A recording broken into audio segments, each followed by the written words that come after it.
No, exactly. That's what everyone's saying. And that's why I asked him straight up, is this, because he's already tried to give me, well, he's given me Jinkan. I don't mind. I like Jinkan. Right. And suddenly loads of people to arrive and me to get given, say, oh, you ordain them, you take them as yours. It's just like, no, I'm not doing that. Anyway, just say we're recording now.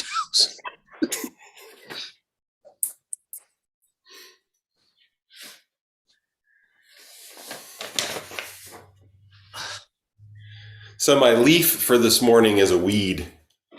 Actually, I don't know what it is. I think it might be. Do you know what the word is that botanists hate most in the world? Weed. Yeah. Well, I brought in, we have these big, they were Melody's grandmother's planters, these big pots. And they're old ceramic, so they're not, they'll crack if you leave them out in freezing weather. So we bring them in the fall, and I keep them here in the practice space. And these, both of the ones that I brought in have these beautiful, they look like some kind of mint that came, so I'm watering them. Fantastic. It's a very strong smell. It doesn't smell like mint, so I thought maybe it was catnip or something. Maybe it's maybe it's is it actually something someone was growing? No, because I wonder if it might be like some sort of wound wart. Has it got quite a nasty smell? It's a little funky, yeah. It may be some sort of wound warty type thing. Kind of like old socks. What is that? I don't know. It's a plant that volunteered in one of the planters I brought in for the winter. Yeah, so it's going to be for the ceremony today, but I don't know what it is. Hopefully, it's not poison ivy. As I'll just, really. Mine really, is. Is it poison ivy? I don't know what it is, but it curled up since last month, and it's drowning in the cup. And I gave up on it. Weed is such an anthropomorphic term. Loads of weeds are my favorite. What's different about you? There's something so different. It's the image. It's something about the. You are very clear and well lit, and he's so HD. It's like it belongs on the big screen. I don't know what's going on. Oh, I don't know either. I got a new webcam like ages ago. Ages ago. I'm doing it I think it's the light. Maybe. I don't know what it is, but keep it this way. Well, it's because the moon will be full in 3 minutes now. Yeah. So where? We know you like doing it exactly at the full moon, Beyond, so we arranged it. Yeah, so. full. The moon will be at 100% full at 11:57 Eastern time.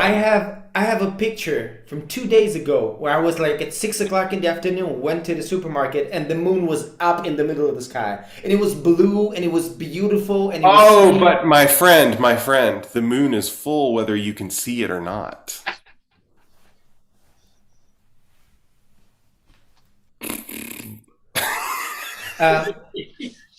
Look at this. Tune in next week for more wisdom with Sekishi. I get one of these a day.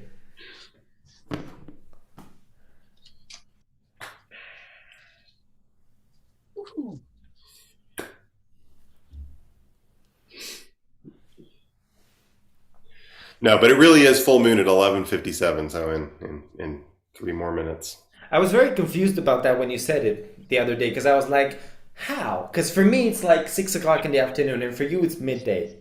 Yeah. How is it full moon? But then I realized there's always a moon somewhere. There is another of our classic wisdom. So.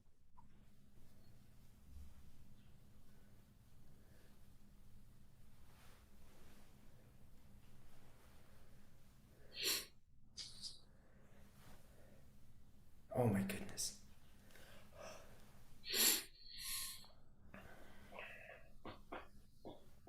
Today, our wisdom comes from Mr. John Dido Laurie. Wasn't at all because I couldn't be bothered to Google and I randomly picked something off my shelf. Oh, but I just remembered the preface to the precepts that we always read every single month. I'm sorry. Where is it from? Because I keep looking for it in the Brahma Sutra and I can't find it. Brahma-Jala. I'll have to have a look. Oh, okay, because like the preface. It's from Gyoji Kihan. You know Gyoji Kihan? No, I don't. That is the standard book of observances for the Soto Zen school. I don't have it. I have the small one. No, but this, yeah, there is a place to get it. But yeah, I thought mostly it's just given to. It's so expensive. It's free. What? Well, I don't know how legitimate. It's a Terabest, so. Okay. No. I have the actual like physical one that they sent me from the Soto office in Paris. Lovely. But it's not the big one. It's in there as part of their own. Nice. So there's another one, but the other one is super big and it's super expensive. This one was expensive. Have that one downloaded. It's the same one. It's the same one.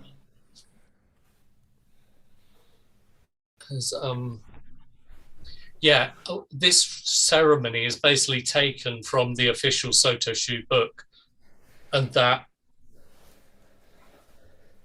part of the Brahma-Jala Sutra is from there. So I didn't actually pick it out from there. I got it from their own. Okay, because I love it and I kept looking for it. I was like, I really want to reread it because I don't have it. I'll have a look to see if I can find it.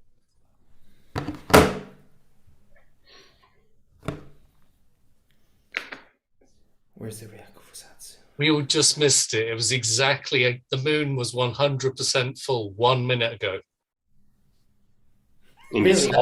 You talked through it. You did. It really did. It said on Sekishi's app. It's good to see you, James. What was the frame thing you were showing us? It looked... You're muted. You're muted, James.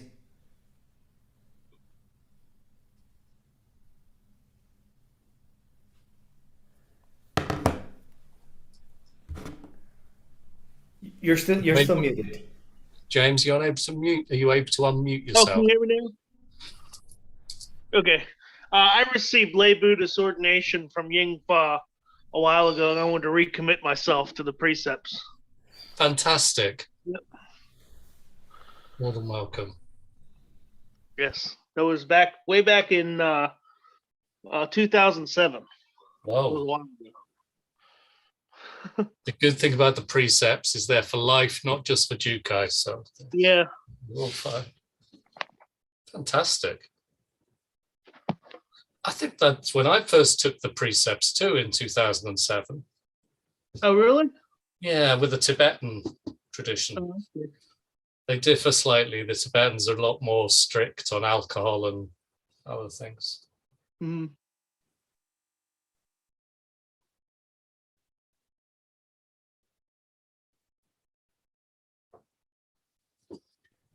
Welcome.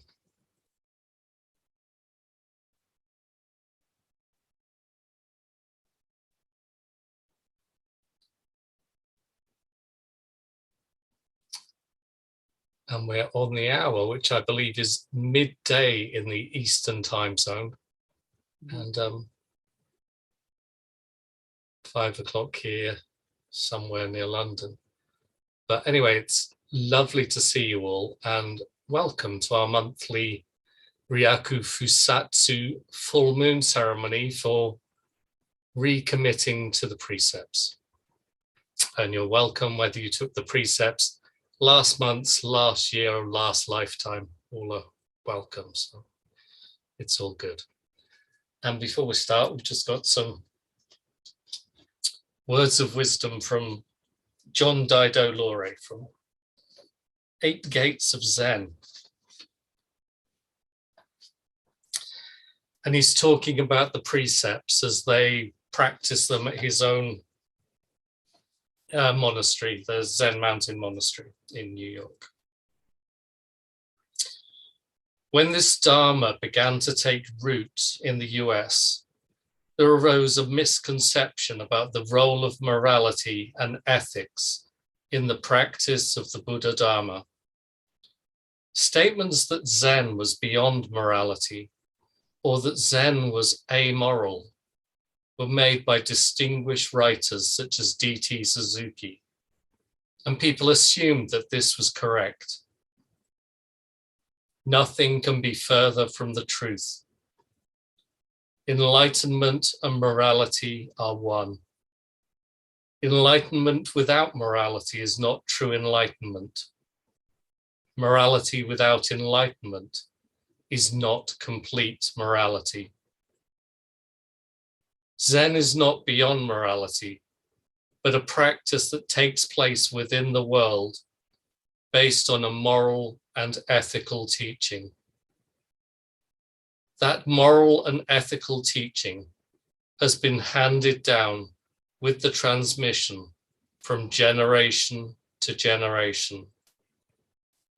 Unfortunately, not only was that seed of misconception to find its way into print, no one bothered to correct it. So for 20 years it sat there, and although there have been many teachers and many books on Zen, only one even addressed the subject. Somehow the Dharma of moral and ethical teaching was just not expounded. Somehow, teachers who came from the East and those who emerged here in the West shied away from being categorized as moralists. It is for that reason that moral and ethical teachings were one of 8 areas of training I focused on. The Buddhist precepts form one of the most vital areas of practice for students, regardless of whether they intend to take the vows of a monk or remain lay practitioners.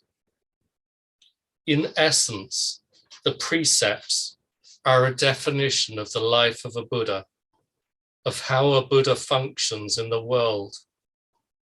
They are how enlightened beings live their lives, relate to other human beings, make moral and ethical decisions, manifest wisdom and compassion in everyday life. At the monastery, the precepts are the basis of the rules and guidelines for all residents. For those practicing away from the monastery, the precepts provide a way to see how the moral and ethical teachings in Buddhism can come to the life in the marketplace, in relationships, in government, business, and the environment.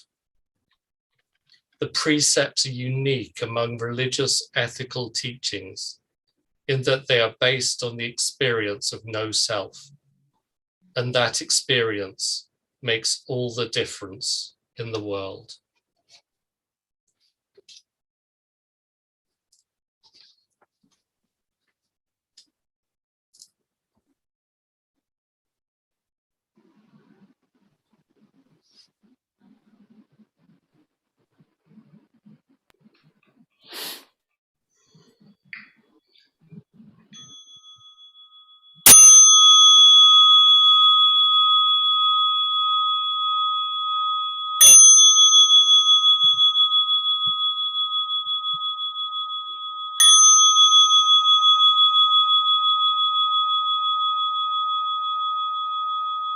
Just to warn you all, there will be prostrations at the end of this segment. So if you want to stand up now, that'll probably be a good thing. You can also do prostrations from seated or just a deep gassho as well, as you feel able.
We will now just sit a short period, say 5 minutes of zazen, just to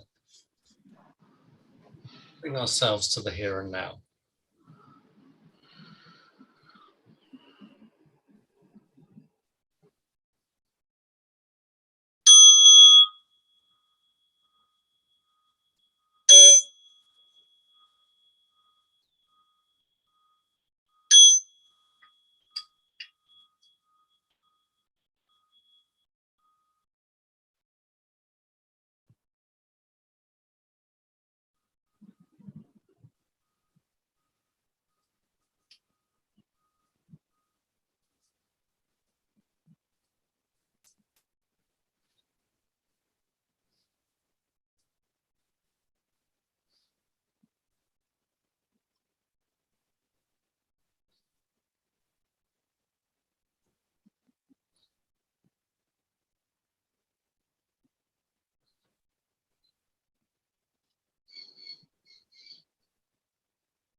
The great precepts of Gautama Buddha were kept by all Buddhas. They were transmitted from Buddha to Buddha, and they were received by ancestor after ancestor. Our great master, Gautama Buddha, transmitted the precepts to Master Mahakasyapa. Master Mahakasyapa transmitted the precepts to Master Ananda, and the transmission of the precepts has continued in this way, passing from orthodox successor to orthodox successor in one line. Now we reaffirm our commitment to the precepts, to return the profound benevolence of Gautama Buddha. We trust this to be the true reception of Gautama Buddha's wisdom and life. Respectfully following the approval of Gautama Buddha, we would like to devote ourselves to the precepts, beginning with atoning for past misdeeds. Here we recite the verse of atonement, and we do it 3 times because of the importance of atoning in this ceremony. After each verse, we usually prostrate or deeply gasho, so feel free to do whichever of those you can or you wish to do. Hands in gasho. All harmful acts, words, and thoughts ever committed by me since of old, on account of beginningless greed, anger, and ignorance, born of my body, mouth, and mind, now I atone for them all.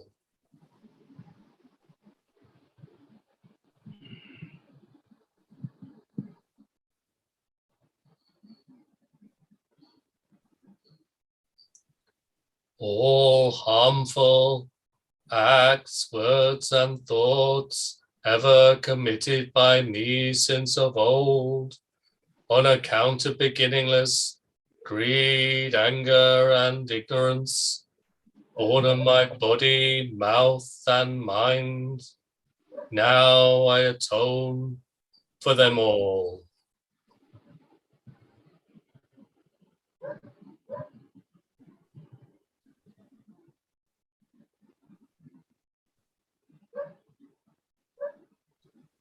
All harmful acts, words, and thoughts ever committed by me since of old, on account of beginningless greed, anger, and ignorance, born of my body, mouth, and mind, now I atone for them all.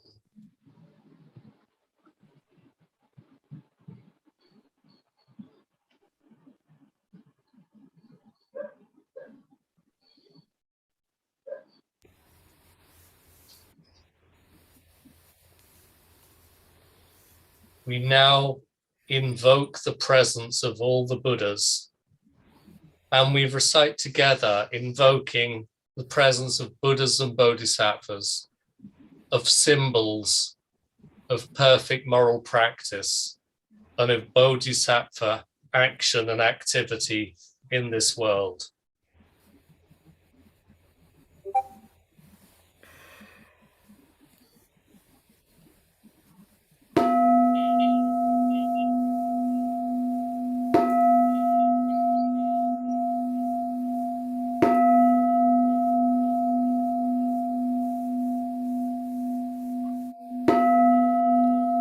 Homage to the 7 Buddhas of the past as symbols of our connection through time. Homage to Shakyamuni Buddha, a person of this earth. Homage to Miroku Buddha, symbol of hope for the future. Homage to Monju Bodhisattva, symbol of great wisdom. Homage to Fugen Bodhisattva, symbol of great activity. Homage to Kanzeon Bodhisattva, symbol of great compassion. Homage to the successive generations of ancestor bodhisattvas.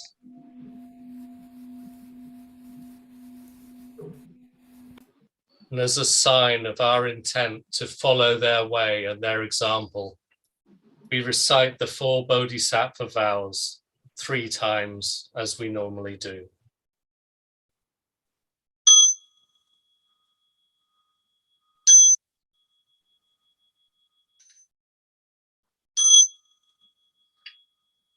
To save all sentient beings, though beings numberless. To transform all delusions, though delusions inexhaustible. To perceive reality, though reality is boundless.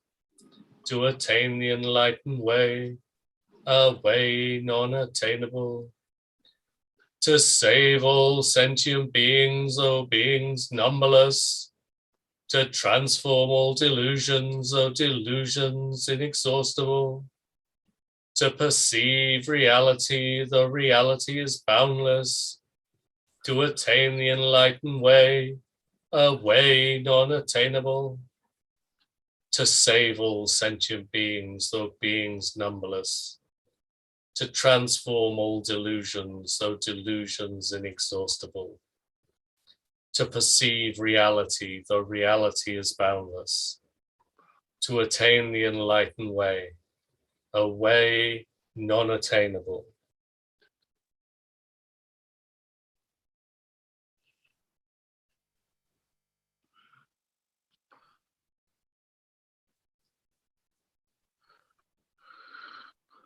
Now we have atoned and recited the Bodhisattva vows. We symbolically purify ourselves by taking our fingers or a piece of foliage and dipping it in water. And if you haven't brought water, then just, you can mime the whole thing. It's all good.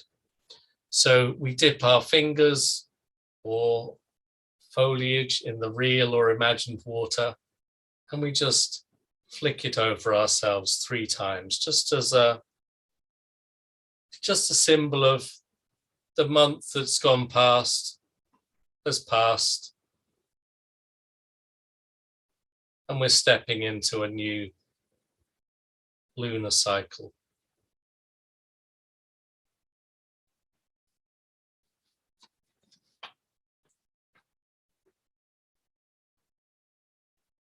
And we now recommit to the precepts, beginning with the traditional recitation from the Brahma-Jala Sutra.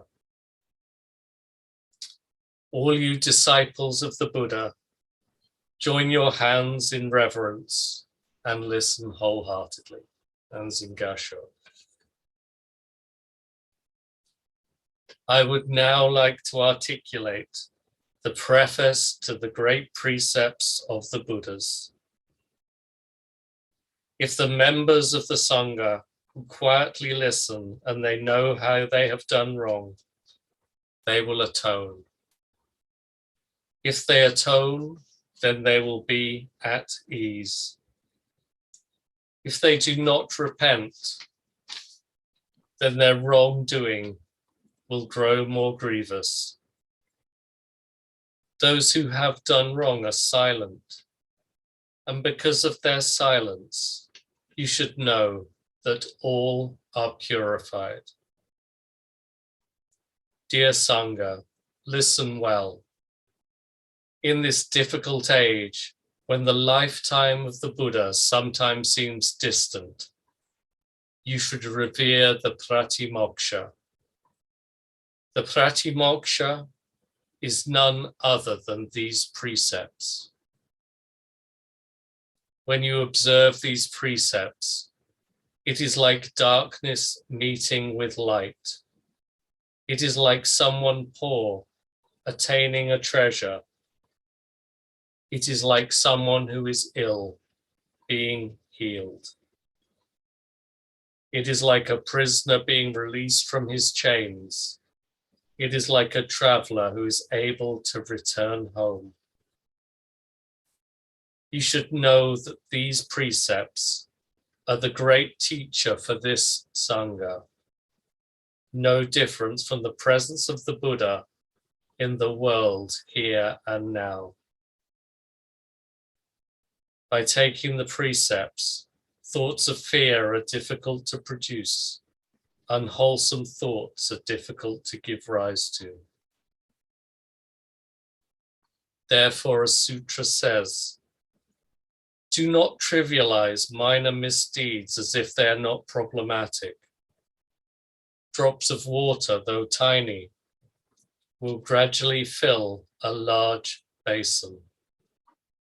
A single instant of wrongdoing can lead you to fall into a hell of uninterrupted suffering.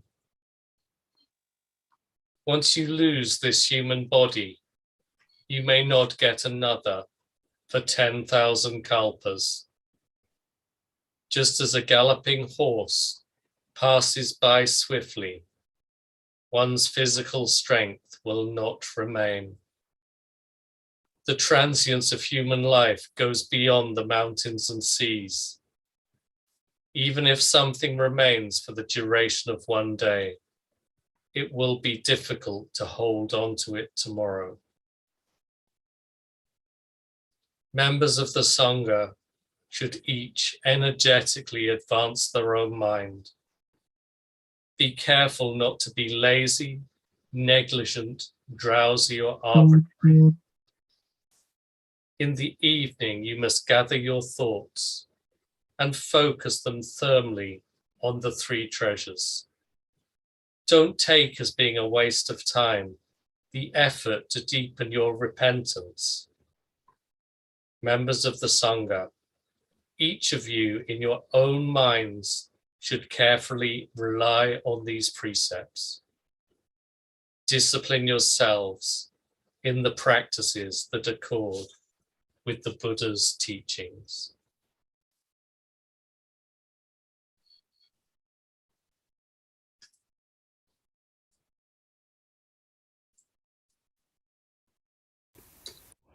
And we now recommit ourselves to the 16 Soto Zen Precepts, beginning with the free refuges. We all recite with hands in gasho.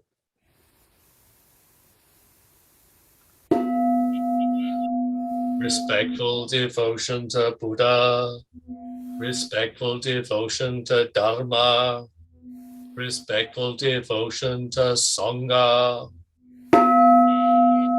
devotion to Buddha, the Supreme One, devotion to Dharma, the supreme purity and teaching, devotion to Sangha, the supreme community,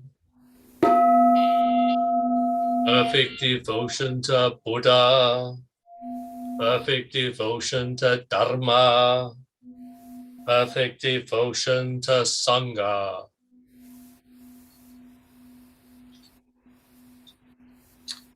Next, we recommit to the three pure precepts. Today, I reaffirm my commitment to seek as I can in this body and life, to avoid doing harm, to seek as I can in this body and life, to live in a healthful and helping way, doing good, to seek as I can in this body and life, to live for the benefit of all sentient beings. Now we have the 10 fundamental precepts. Today, I reaffirm my commitment to seek as I can in this body and life, to refrain from the killing of life, to seek as I can in this body and life, to live in generosity and refrain from taking that which is not given. Seek as I can in this body and life, to refrain from misusing sexuality and all desire. To seek as I can in this body and life, to refrain from false and malicious speech. To seek as I can in this body and life, to refrain from intoxication in its many forms. To seek as I can in this body and life, to refrain from unconstructively criticizing the errors and faults of others. To seek as I can in this body and life, to refrain from praising myself and judging others. To seek as I can in this body and life, to refrain from stinginess in bestowing the Buddhist teachings and all precious things. To seek as I can in this body and life, to refrain from all anger. To seek as I can in this body and life, to refrain from disparaging the three treasures, Buddha, Dharma, Sangha. Did I miss one? Sure, I thought we do to refrain from unconstructively criticizing the errors and faults of others? We did. Cool.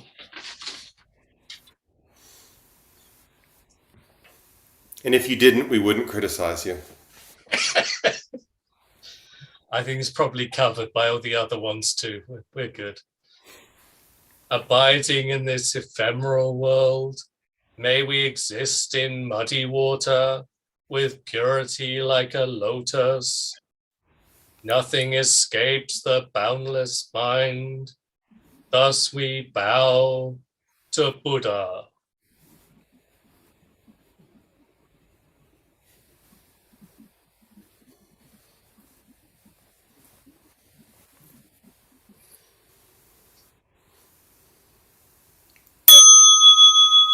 Buddha nature pervades the whole universe, reality existing right here now.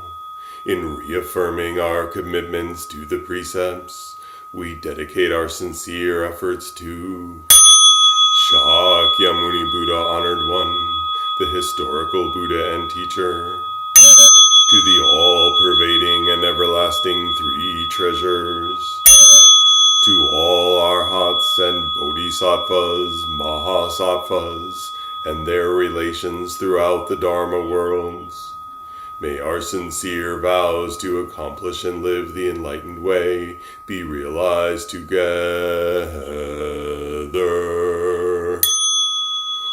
All Buddhas throughout space and time. All bodhisattvas, mahasattvas,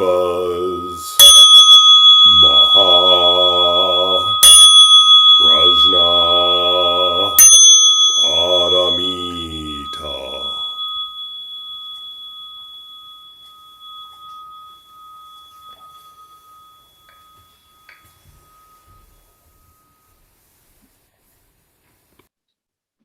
Thank you so much, everyone, for coming and recommitting to the precepts with all of us. It's a beautiful thing to do every month, and No, I really appreciate you all coming. So thank you very much.